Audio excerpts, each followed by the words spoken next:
إن الحمد لله نحمده ونستعينه ونستغفره ونعوذ بالله من شرور أنفسنا وسيئات أعمالنا من يهده الله فلا مضل له ومن يضلله فلا هادي له وأشهد أن لا إله إلا الله وحده لا شريك له وأشهد أن محمدا عبده ورسوله يا أيها الذين آمنوا اتقوا الله حق تقاته ولا تموتن إلا وأنتم مسلمون يا أيها الناس اتقوا ربكم الذي خلقكم من نفس واحدة وخلق منها زوجها وبث منهما رجالا كثيرا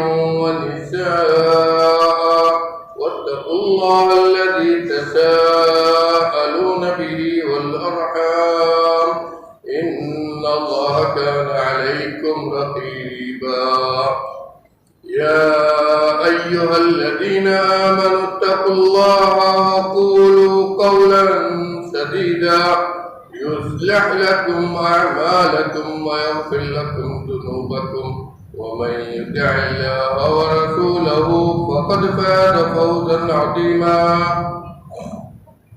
أما بعد فإن خير الحديث كتاب الله وخير الهدي هدي محمد صلى الله عليه وسلم وشر الأمور محدثاتها وكل محدثة بدعة وكل بدعة ضلالة وكل ضلالة في النار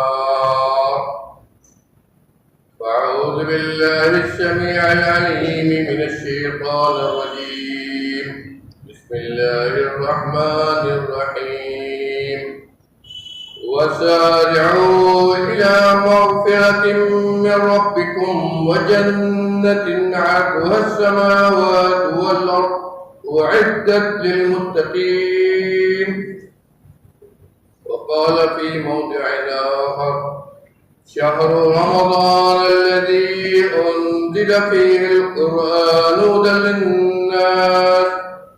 للناس وبينات من الهدى والفرقان ومن شهد منكم الشهر فليصم ومن كان مريضا أو على سفر فعدة من أيام أخر يريد الله بكم اليسر ولا يريد بكم العسر ولتكملوا العدة ولتكبروا الله على ما هداكم ولعلكم تشكرون.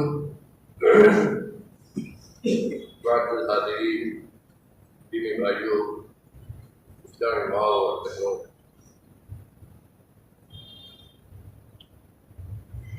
پروردگار عالم رب العالمین کا کتنا شکر بجا لایا جائے. اس نے اپنے لطف کرم سے اسی کا فضل ہوا.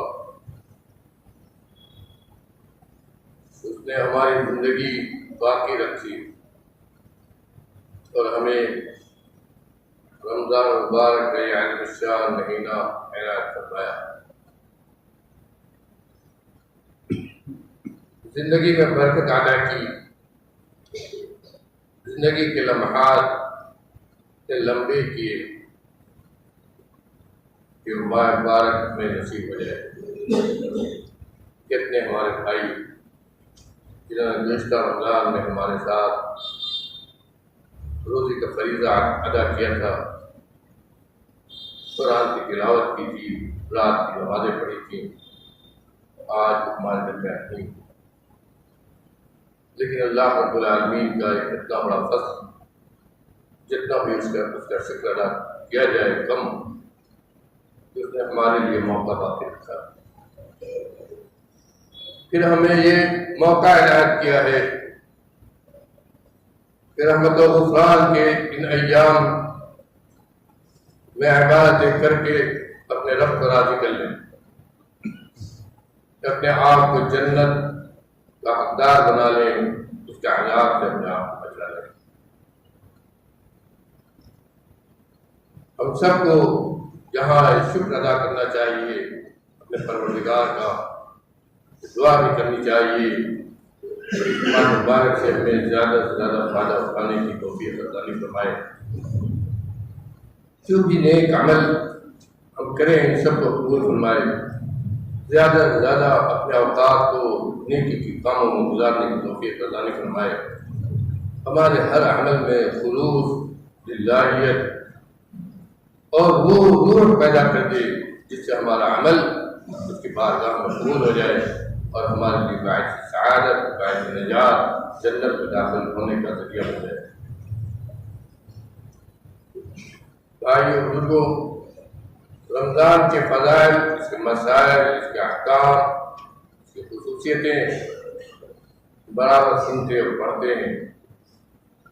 ہم سب جانتے ہیں کہ اس مہینے کی سب سے بڑی خصوصیت اس مہینے کا وہ روزہ ہے جو اللہ رب العالمین نے پوری امت پر فرض کیا ہے۔ ہر مکلف پر یہ فریضہ عائد کیا گیا ہے، جو فریضہ اسلام کی اہم ترین بنیادوں میں سے ہے۔ اس فریضے کے تعلق سے ہم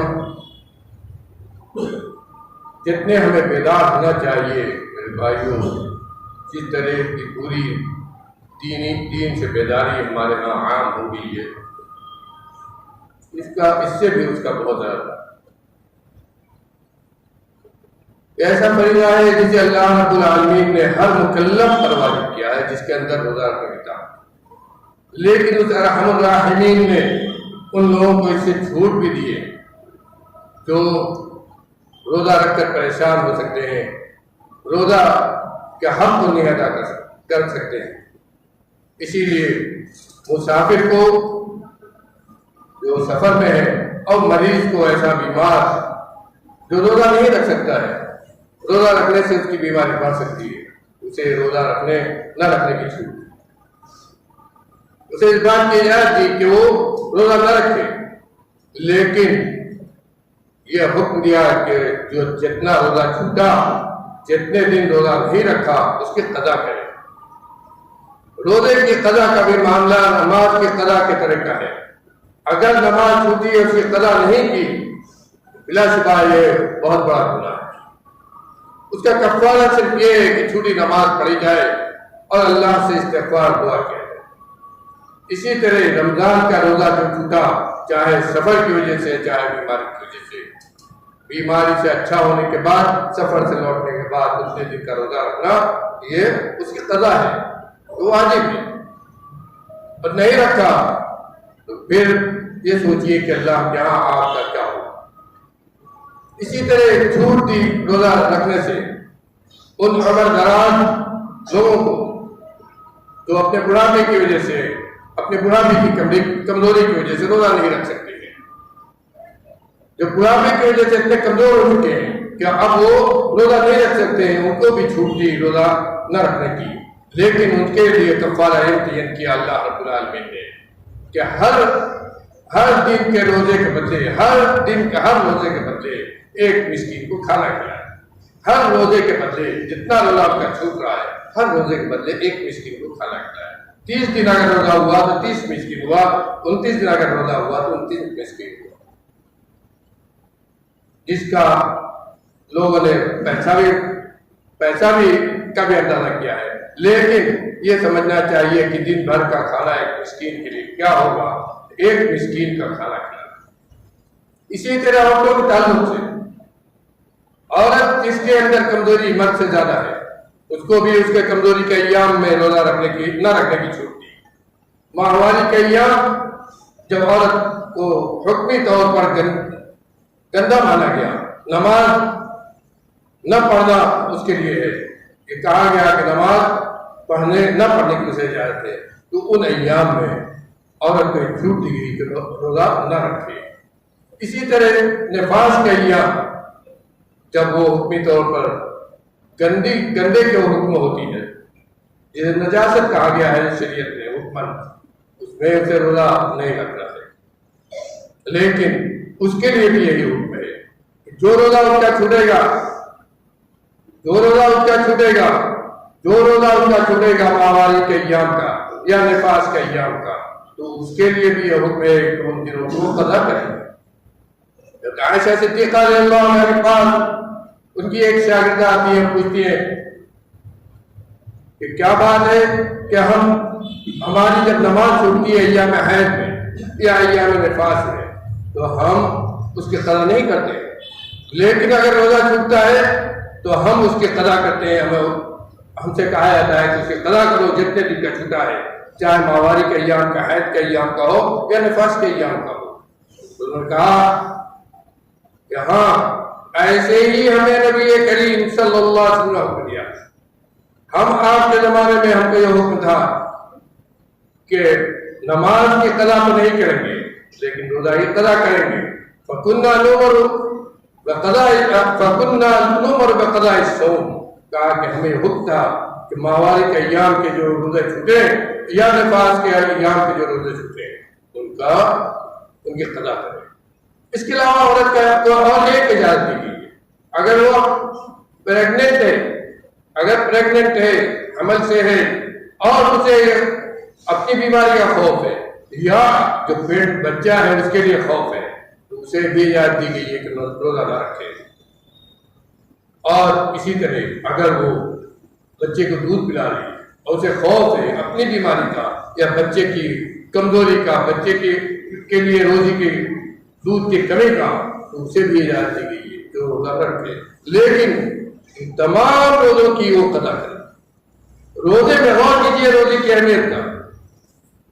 نماز میں عورت کو چھوٹ دی گئی ہے کہ وہ ہماری کے ایام میں اگر چھوٹتی ہے اس کی نماز تو نماز نہیں پڑھے اور اس کی قضا نہیں کرے، لیکن روزہ اگر چھوٹتا ہے تو جتنا روزہ چھوٹتا ہے مجبوری کی وجہ سے ان سب کی وہ قضا کرے گی۔ اور میری ماں بہنوں میں آپ کے خاص طور پر کہوں گا جو ہم اپنے معاشرے میں دیکھتے ہیں، روزہ فرض ہے، فرض عبادت اللہ کی طرف سے، اور اس کے سلسلے میں بھی ویسے ہی آپ کو ہم سب کو جواب دینا ہوگا جیسے نماز کے سلسلے میں ہم بار بار سنتے ہیں کہ سب سے پہلا حساب جو اللہ کیا ہوگا عبادت کے تعلق سے نماز کا ہوگا، تو ویسے ہی روزے کا بھی حساب ہوگا کہ روزہ آپ نے کتنا چھوڑا اور کتنا نہیں رکھا۔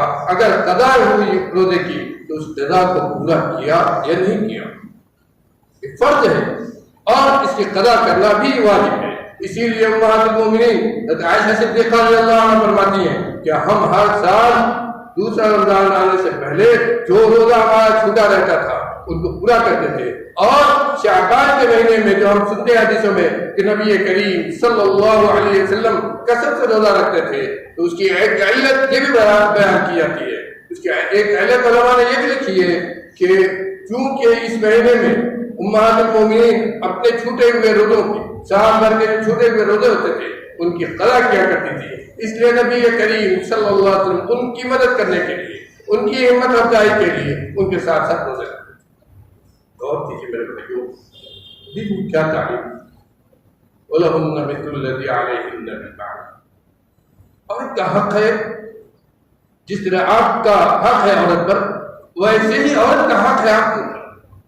قرآن جگہ جگہ بات کرتا ہے، ایسا نہیں ہے کہ صرف آپ کا حق ہے بلکہ عورت کا بھی حق ہے۔ جس طرح آپ یہ چاہتے ہیں کہ آپ نماز پڑھیں، روزہ رکھیں، اللہ کی عبادت کریں، ویسے ہی عورت کے اندر بھی جذبہ ہے اور ہونا چاہیے، ایمان کا تقاضا ہے اس کے اندر بھی، جو بھی اللہ کی عبادت کرے اللہ کی وہ بندی بنے جسے جنت نصیب ہو۔ اور جس طرح آپ چاہتے ہیں کہ ہم نیکی کریں اسی طرح عورت بھی چاہتی ہے، اور اس میں تعاون کرنا، ایک دوسرے کی مدد کرنا، یہ مرد کے لیے بھی ضروری ہے، مرد کی ذمہ داری ہے۔ اسی لیے نبی کریم صلی اللہ علیہ وسلم نے خوشخبری دی ہے کہ مرد عورت کو جو رات کی نماز میں، تہجد کی نماز میں ایک دوسرے کی مدد کرتے ہیں، ایک دوسرے کی مدد کرتے ہیں، اور میں کہ اس مرد پر اللہ کی رحمت نازل ہو جو رات میں تہجد کی نماز کے لیے اٹھے اور اپنے عورت کو جگائے، وہ اٹھے اور دونوں ایک ساتھ رات کی نماز پڑھے۔ اگر دونوں دو رکعت بھی رات میں ایک ساتھ اٹھ کر نماز پڑھتے ہیں تو ذاکرین میں لکھے جاتے ہیں، اللہ کو یاد کرنے والوں۔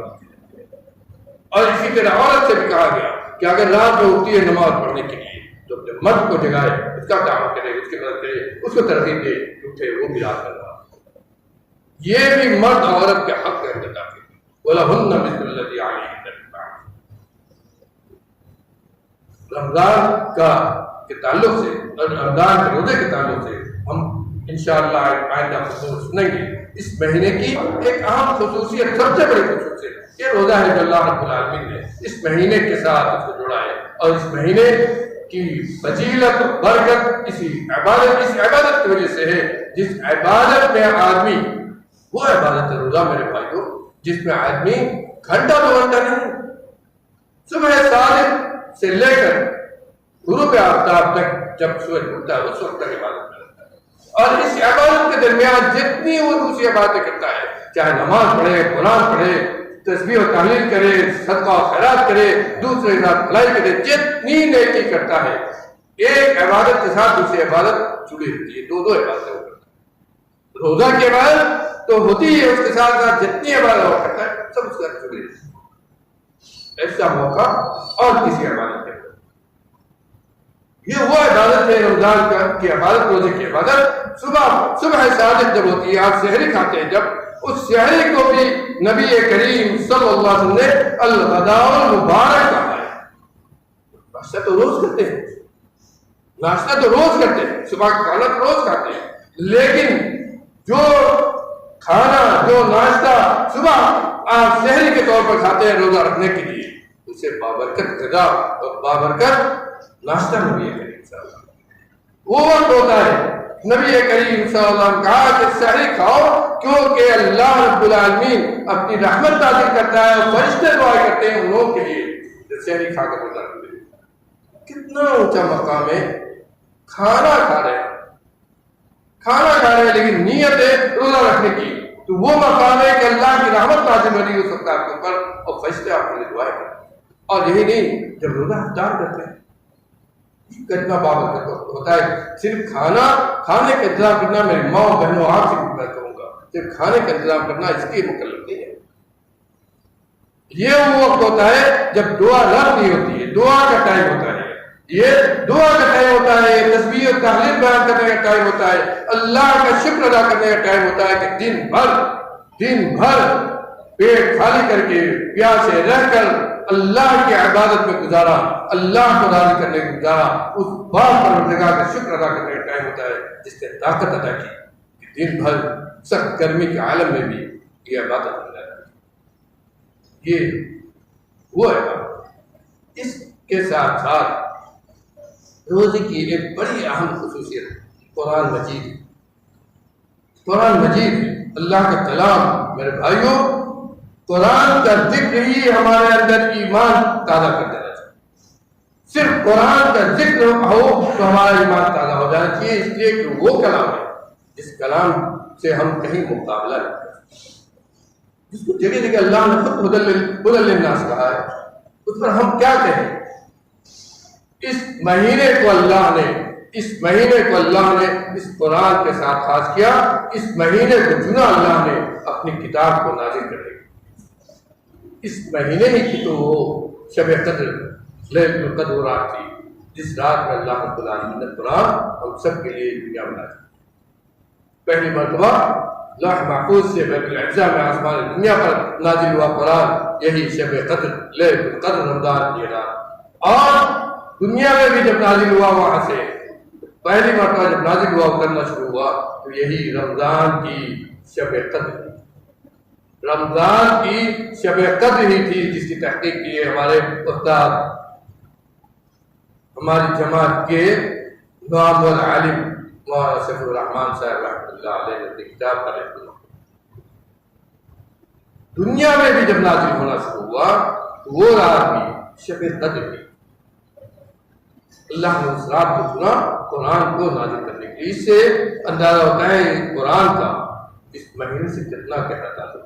اسی لیے اللہ رب العالمین نے اس مہینے کی خصوصیت کیا بیان کی ہے؟ شہر رمضان الذی انزل فیہ القرآن ہدی للناس وبینات من الہدی والفرقان۔ رمضان المبارک کا وہ مہینہ جس میں اللہ نے قرآن نازل کیا، ہدی للناس جو لوگوں کے لیے ہدایت، اور فرقان حق و باطل کے درمیان فرق کرتا ہے۔ اس کی خصوصیت مہینے کی خصوصیت بیان کرتے ہوئے اللہ نے کہا کہ وہ مہینہ ہے جس میں قرآن نازل کیا ہے۔ قرآن کا روزے سے کتنا تعلق ہے، اس حدیث پر غور کیجیے۔ نبی کریم صلی اللہ علیہ وسلم فرمایا ان الصوم والقرآن یشفعان للعبد یوم القیامہ، روزہ اور قرآن یہ دونوں بندے کے لیے قیامت کے دن سفارش کریں گے، اللہ کے ہاں سفارشی ہوں گے، ان کو اللہ کے عذاب سے بچائیں گے۔ کیا کہیں گے دونوں؟ اور کہ یقول الصیام منعته والطعام والشہوات فی النہار فشفعنی فیہ، روزہ کہے گا اے پروردگار، یا رب، اے پروردگار، میں نے تیرے اس بندے کو دن میں کھانے پینے سے اور اپنی خواہشات کو پورا کرنے سے، اپنی جائز خواہشات کو بھی پورا کرنے سے روکا، اس کو منع کیا اس بات سے کہ تم کھاؤ پیو یا اپنے خواہشات روکے، روزہ رکھا ہے جن چیزوں سے اپنے آپ کو اس نے روکے رکھا ہے۔ فشفعنی فیہ، میری سفارش اس کے بارے میں قبول کر لے، اس کو بخش دے، اس کو معاف کر دے، میری سفارش ہے کہ اس کو معاف کر دے، اس کو بخش دے۔ یہ روزہ کھڑا ہوگا آپ کے، یہ روزہ کھڑا ہوگا آپ کے لیے۔ اللہ رب العالمین نے قیامت کا جہاں ذکر کیا ہے، وہ صاف طور پر ذکر کیا ہے، وہ وضع الکتاب، جب نام اعمال رکھا جائے گا بندوں کا اللہ کے سامنے، ہر آدمی کا نام اعمال چٹھا اس کے عمل کا سامنے ہوگا، تو اللہ رب العالمین کے سامنے گواہ کھڑے ہوں گے، ان میں وہ گواہ ہوں گے جو آپ کے نیک اعمال کی گواہی دیں گے، وہ بھی ہوں گے کہ اگر آپ نے غلط کیا ہے، گناہ کیا ہے تو اس کی گواہی، انہی گواہوں میں روزہ ہوگا، گواہی دے گا کہ فلاں دن، فلاں وقت، فلاں مہینے میں نے تیرے بندے کو کھانے پینے سے روک کے رکھا تھا، اس نے روزہ رکھا تھا تیری رضا کے خاطر، فشفعنی فیہ، میری سفارش قبول کر۔ اور قرآن آپ فرماتے ہیں، قرآن کہے گا یا رب منعته النوم فی اللیل فشفعنی فیہ، اے پروردگار عالم، میں نے اس کو رات میں سونے دی، رات میں جا کر کھڑے ہو کر تیرے دربار میں نماز پڑھتا تھا، تیرے قرآن کی تلاوت کرتا تھا، تجھ کو یاد کرتا تھا، تجھ سے دعائیں کرتا تھا، میں نے اس کو رات میں سونے نہیں کیا، فشفعنی فیہ، میری سفارش کے بارے میں بول کر۔ میرے بھائیوں، رات کی نماز میں ہم سب بھول چکے، رات کی نماز ہم سب بھول چکے، یہ وقت ہوتا ہے جس وقت میں اللہ رب العالمین سے کرے گا۔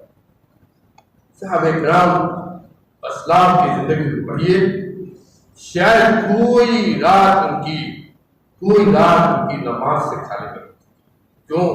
نبی کریم صلی اللہ علیہ وسلم سے نیکوکاروں کی، اللہ کے مقرب بندوں کی عادت ہے،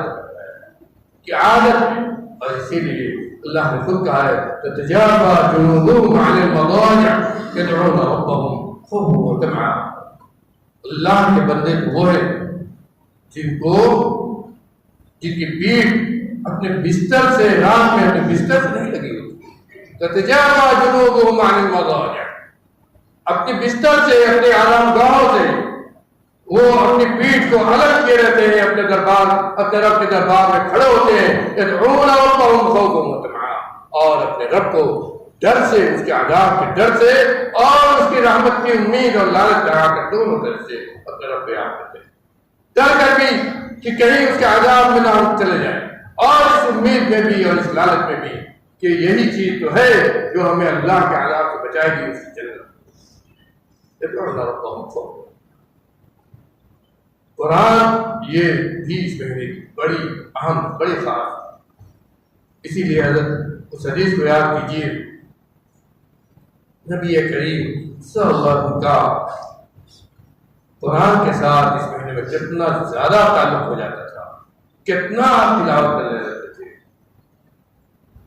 كان أجود الناس بالخير وكان أجودهم في رمضان، نبی کریم صلی اللہ علیہ وسلم بارے میں کہتے ہیں صحابہ کرام عبداللہ بن عباس، بھلائی کے کام میں، بھلائی کے ہر کام میں آپ تمام لوگوں سے آگے تھے، کان أجود الناس بالخير، بھلائی کا جتنا کام ہو، صدقہ و خیرات ہو، نماز روزہ ہو، جتنی نیکی کا کام ہے، اور خیر سے یہاں عام طور پر لوگوں نے صدقہ و خیرات کیا، خیر سے عام طور لوگوں نے صدقہ خیرات کیا ہے کہ صدقہ خیرات میں آپ، صدقہ کرنے میں آپ، اپنا مال اللہ کے راستے میں خرچ کرنے میں آپ سب سے آگے تھے، اور رمضان میں جب مہینہ ہوتا تھا تو آپ اور زیادہ آگے چلے جاتے تھے، بہت زیادہ آگے ہو جاتے تھے۔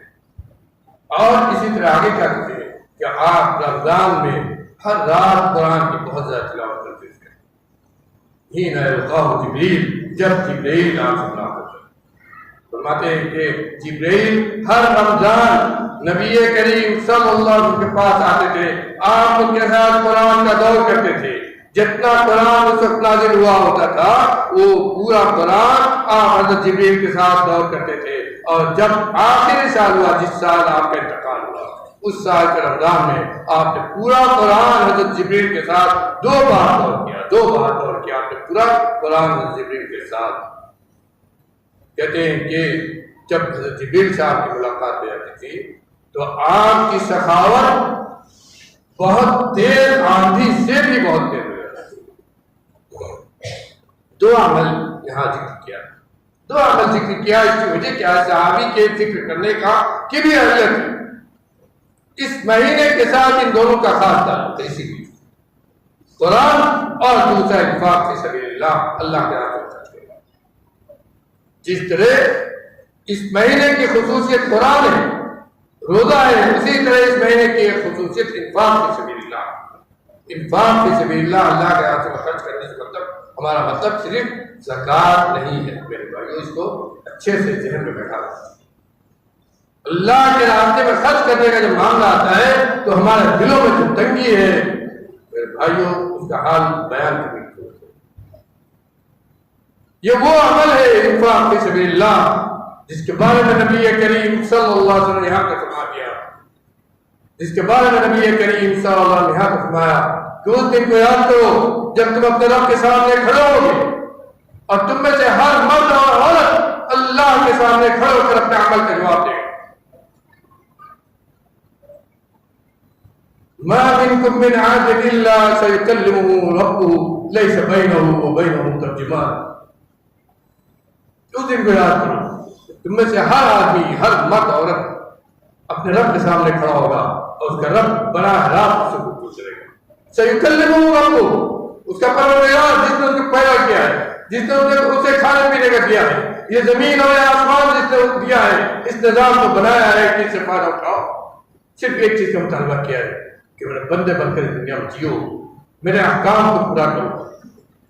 وہ رب سوال کرے گا، پوچھے گا، بات کرے گا۔ سیکلمہ رب، وہ رب پوچھے گا، کہے گا لیس بینہ وبینہ ترجمان، بندے اور اللہ کے درمیان میڈیٹر بیچ کا کوئی نہیں ہوگا، ترجمانی کرنے والا کوئی نہیں ہوگا۔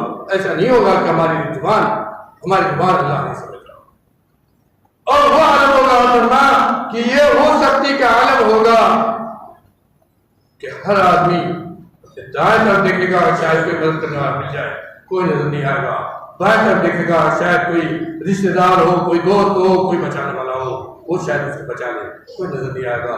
سامنے دیکھے گا، پیچھے دیکھے گا، کوئی نظر نہیں آئے گا، صرف اللہ سامنے اکیلا کھڑا اپنے عمل کا جواب دے گا۔ تو کیا چیز بچا سکتی ہے؟ کہا فاتقوا النار ولو بشق تمرہ، فاتقوا النار ولو بشق تمرہ۔ مسلمانوں، اگر اپنے آپ کو اللہ کے عذاب سے بچانا چاہتے ہو، جہنم سے بچانا چاہتے ہو، تو اللہ کے راستے میں خرچ کرو، اللہ کے راستے میں خرچ کرو، چاہے کھجور کا آدھا دانہ ہو، چاہے کھجور کا کہ دانے کا ایک ٹکڑا ہی تمہارے پاس، لیکن خرچ کرو اللہ کے راستے میں، اسی سے تم اللہ کے عذاب جہنم۔ زکوٰۃ کا ذکر نہیں کیا، زکوٰۃ تو صاحب نصاب پر، ہمارے پیارے نبی بھی صاحب نصاب ہے،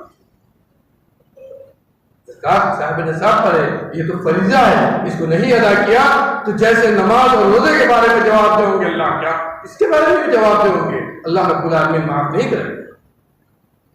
اس کے علاوہ زکوٰۃ کے علاوہ آپ کے پاس جو بھی ہے میرے بھائیوں، اس واقعے کو یاد کرو، اس صحابی کے واقعے کو یاد کرو جس نے ایک ٹوکری کھجور لا کر نبی کریم صلی اللہ علیہ وسلم کے دامن پر ڈالا تھا غزوہ تبوک کے چندے کے موقع پر۔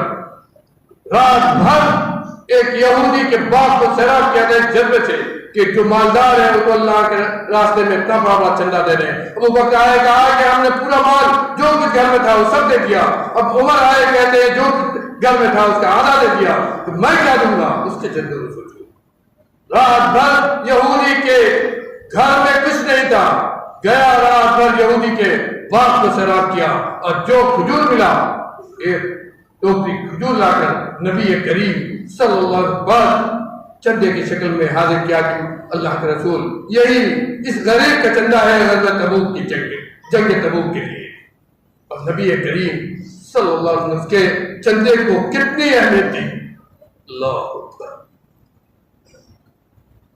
چندے کا سامان جو ڈھیر لگا ہوا تھا اس کے اوپر اس کو ڈال دیا, اس کے اوپر ڈال دیا. جذبہ صرف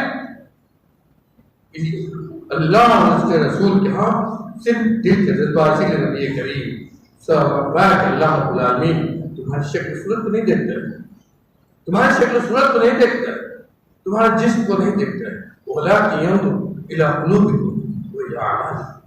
اللہ رب العالمین تمہارے دلوں کو دیکھتا ہے کس جذبے سے تم نے یہ عمل کیا.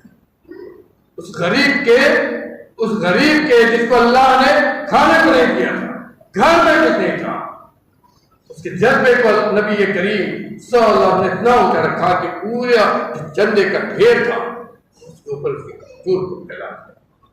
انفاق فی سبیل اللہ میرے بھائیو وہ عمل ہے جو جہنم سے بچاتا ہے, وہ عمل ہے جو کمر کی گرمی کو ٹھنڈک سے بدلتا ہے, وہ عمل ہے جو ایک مومن کو قیامت کے دن عرش کا سایہ دلائے گا. عرش کا جو قیامت کے دن اللہ کا سایہ نصیب کرائے گا. رجل تصدق فاخفاه, اس کو اللہ رب العالمین قیامت کے دن اپنا سایہ نصیب کرے گا جب کوئی سایہ نہیں ہوگا. یہ کہاں سے ملے گا؟ انفاق فی سبیل اللہ سے. اور اس مہینے کی خصوصیات میں سے بھی جب ہم انفاق فی سبیل اللہ کے معاملے میں جاتے ہیں میرے بھائیوں, جمعہ کو ختم ہے لیکن ایک بات میں کہہ دینا چاہتا ہوں. زکوٰۃ اسلامی فریضوں میں ایک فریضہ ہے.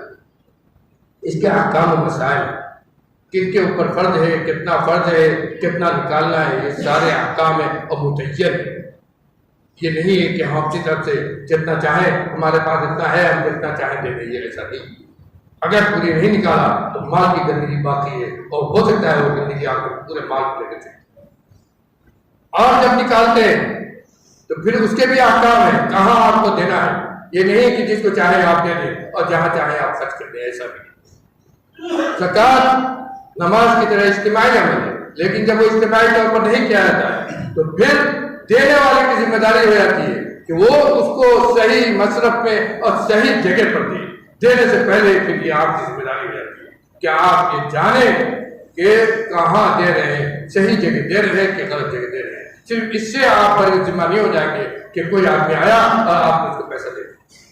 صرف اس سے آپ حقیقت میں آپ اس سے آپ سے بری نہیں ہو سکتے ہیں زکوٰۃ سے کہ ہم نے تو نکال دیا اور جو آدمی آیا اس کو. بلکہ آپ کو یہ بھی جاننا پڑے گا کہ آپ زکوٰۃ کو جب خود دے رہے ہیں جو اس کے مصارف متعین ہیں, غربا, مسکین اور جو قرآن نے ذکر کیا ہے وہاں ان مصارف میں آپ دے رہے ہیں یا نہیں دے رہے ہیں. اس لیے ذمہ داری کو بھی ہمیں سمجھنا چاہیے. اللہ تعالیٰ سے دعا ہے کہ ہمیں نیک عمل کی توفیق دے.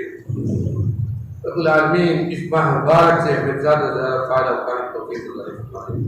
رب العالمین اس ماہ مبارک سے ہمیں زیادہ سے زیادہ فائدہ اٹھانے کی توفیق عطا فرمائے. اس ماہ مبارک میں ہم جو بھی نیک عمل کریں, جو بھی ہم نیک عمل کریں, پروردگار عالم ہم سب کو قبول فرمائے. پروردگار عالم اس ماہ مبارک میں ہمارے جن اعمال کو قبول کرتا ہے ان کے وسیلے سے ہم مانگتے ہیں رب العالمین کو ہمارے معاف فرما دے, ہمارے گناہوں کو درگزر فرما دے. ہم سیاہ کار, بدکار, گناہوں میں ملوث, لیکن تیرے رحمت کرم کی ذکر کرتے ہیں رب العالمین. تیرے توحید کو گنگاتے ہیں, تیرے نبی سے ہمارے دلوں میں محبت ہے, تیرے نبی کی سنت پر عمل کرنے کی توفیق, تیرے نبی کی سنت پر عمل کرنے کی کوشش کرتے ہیں. رب العالمین ہمارے ہر نیک عمل کے وسیلے سے ہمیں معاف فرما دے, ہمارے گناہوں سے درگزر فرما دے. ہم کو معاف فرما دے، ہماری ماں بہنوں کو معاف فرما دے، ہمارے چھوٹے بڑوں کو معاف فرما دے، ہمارے بزرگوں کو معاف فرما دے۔ رب العالمین جو دنیا سے جا چکے ہیں ہمارے بھائی بہن ان سب کو معاف فرما دے۔ ہمارے والدین جو اس دنیا سے جا چکے ہیں ایک یا دونوں ان سب کی مغفرت فرما دے، ان کی قبروں کو نور سے بھر دے، پروردگار عالم ان کی قبروں کو نور سے بھر دے۔ رب العالمین ان کی قبروں کو اشارہ فرما دے، ان کی قبروں کو جنت کی کاری بنا دے۔ رب العالمین ان سب کی مغفرت فرما دے۔ ہمیں جو بیمار ہیں ان کو بیمار سے شفا کا علاج عطا کر۔ رب العالمین ہمیں جو بیمار ہیں ان کو بیمار سے شفا کا علاج عطا کر۔ جو پریشان ہیں پریشان کو دور کر دے۔ رب العالمین جو بے روزگار ہیں خود روزگار کر دے۔ پروردگار عالم تو ہی کرنے والا، رب العالمین تو ہی رزاق ہے، تو ہی روزی دیتا ہے۔ ہماری روزیوں کو تنگ کر ہماری روزی کو اشارہ کر دے، حلال رزق عطا کر، حرام سے ہمیں بچنے کی توفیق عطا فرما۔ پروردگار عالم تو اپنی تمام قسم کی رحمتیں ہمارے پر اشارہ کر دے۔ تیرا وعدہ ہے ان رحمتی سبقت غضبی، اپنے غضب سے ہمیں محفوظ فرما دے، ہر قسم کے فتنوں سے ہمیں محفوظ فرما دے۔ آج دنیا فتنوں کی آمادگاہ ہے، رب العالمین ان فتنوں کی سمجھنے کی توفیق عطا فرما، ان فتنوں سے ہمیں محفوظ فرما دے۔ تو ہماری مغفرت فرما رب العالمین، ہماری مغفرت فرما، ہر قسم کی پریشانی سے ہمیں محفوظ فرما دے۔ رب العالمین ہمارے دلوں میں اپنے دین کی محبت پیدا کر دے، اپنے نبی کی محبت پیدا کر دے، اپنے نبی کی سنت پر چلنے والا بنا دے، وعمل مت بنا دے۔ رب العالمین ہر قسم کی عملی کوتاہی ہمارے اندر ہے لیکن تیری رحمت کی امید کرتے ہیں، رب العالمین میں عمل مت بنا دے، ہمیں نمازی بنا دے، روزہ کا حق ادا کرنے والا بنا دے، ہمیں زکوٰۃ ادا کرنے والا بنا دے، حج کا فریضہ ادا کرنے والا بنا دے۔ رب العالمین اپنا بنا کر دنیا میں زندہ رکھ، جب تک زندہ رکھ، جب تک یہ حیات چلتی رہے، یہ سانس چلتی رہے۔ رب العالمین تیرے بندے بن کر بھی دنیا میں جیے، اور جب اس دنیا سے جانے کا وقت آئے، اس سانس کے ٹوٹنے کا وقت آئے، پروردگار عالم تیرا کلمہ لا الہ الا اللہ ہمارے کرو، وقل قولی ھذا واستغفر اللہ لي ولکم ولسائر المسلمین فاستغفروہ۔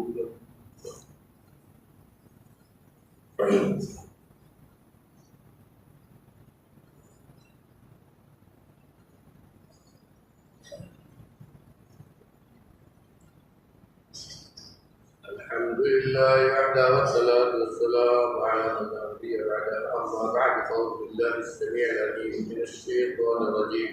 بسم الله الرحمن الرحيم. إن الله وملائكته يصلون على النبي يا أيها الذين آمنوا صلوا عليه وسلموا تسليما. اللهم صل على محمد وعلى آل محمد كما صليت على إبراهيم وعلى آل إبراهيم إنك حميد مجيد.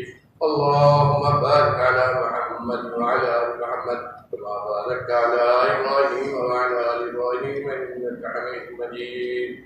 بھائیو، ایک چیز کی بہت کمی ہمارے اندر ہوتی جا رہی ہے، جب درود ہم پڑھتے ہیں تو کبھی بار بار یاد آتی ہے۔ نبی کریم صلی اللہ علیہ وسلم سے محبت ہمارے ایمان کا حصہ ہے۔ اس محبت کی سب سے بڑی علامت یہ درود ہے جو ہم پڑھتے ہیں۔ خاص طور پر جمعہ کے دن درود پڑھنے کی بڑی اہمیت ہے، بڑی فضیلت ہے۔